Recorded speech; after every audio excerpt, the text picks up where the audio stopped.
Okay, here we go. Welcome back. It's another week and another vlog. You know, I was talking to my buddy Alex the other day who watched one of the videos and he said, Gary, you know, you're not going to be able to keep up the vlog puns forever. And you know what, Al? You might be right, bub, but I have one question for you. Who let the vlogs out?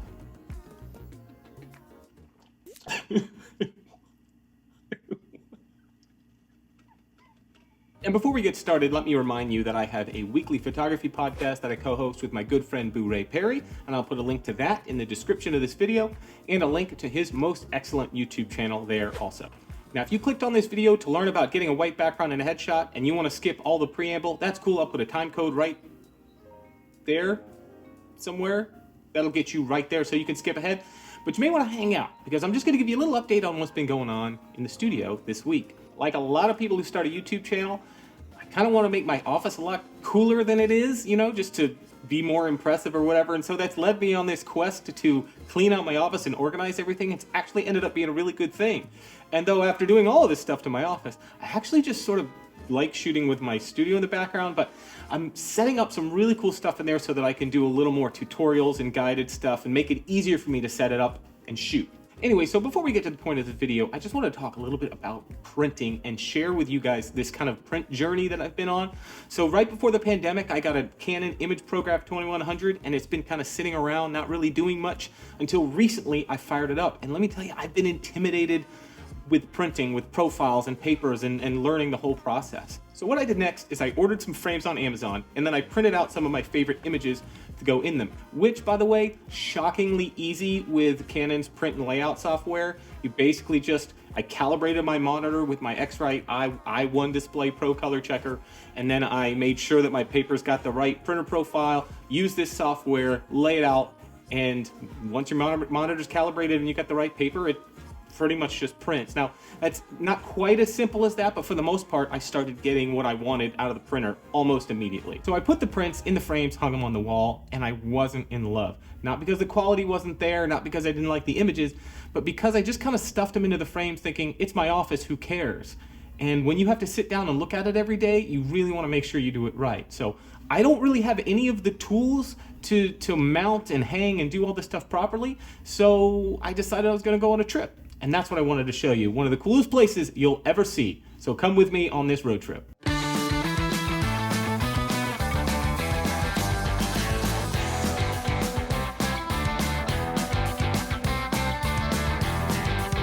Robin sat up abruptly, pulled out her earphones, turned the lamp back on, sat up, and reached for the notebook and pen she always kept beside her bed these days.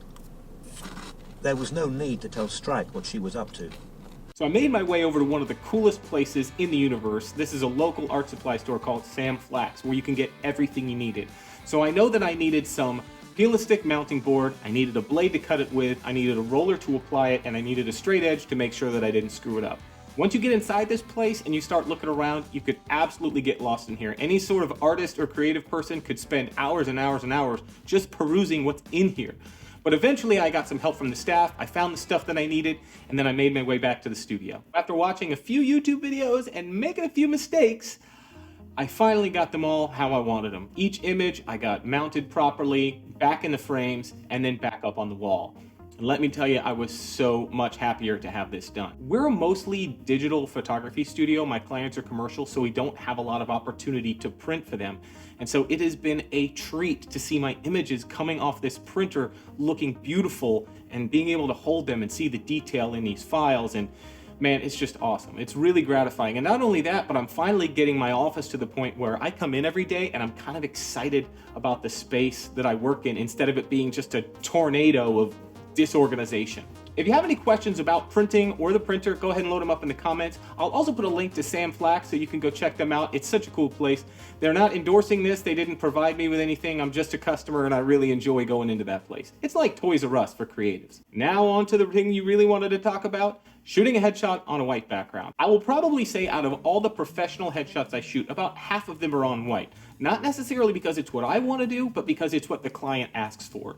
Especially for large companies that have employees scattered all over the place, it's very easy for them to get matching headshots by saying, just give us a white background. The problem for photographers getting a white background is it's not always the easiest thing to execute, especially if it's pretty new to you. So I'm going to give you some of the tips I use in my studio to make sure that I nail it in camera. You'll see that my studio is actually designed with shooting a white background in mind because I do it so much. I've actually painted half the studio with matte white walls so that I don't have to pull out white seamless paper just to do a headshot on a white background.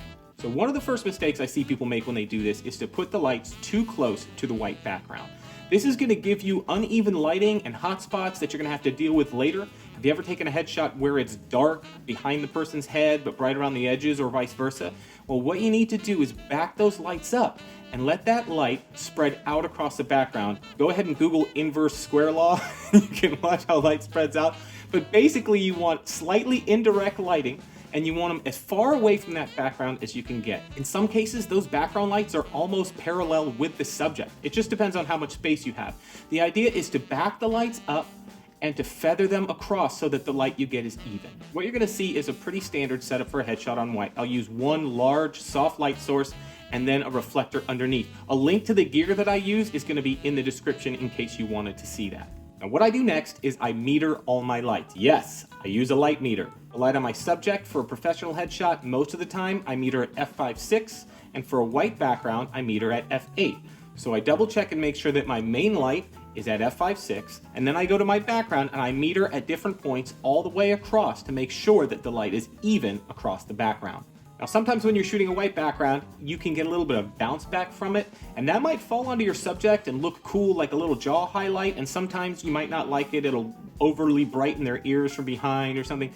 You just keep an eye out for it, and if it looks good, use it. If it doesn't, you can use a background, you can use a reflector or a piece of foam core or a V-flat as a flag to keep that light from hitting your subject.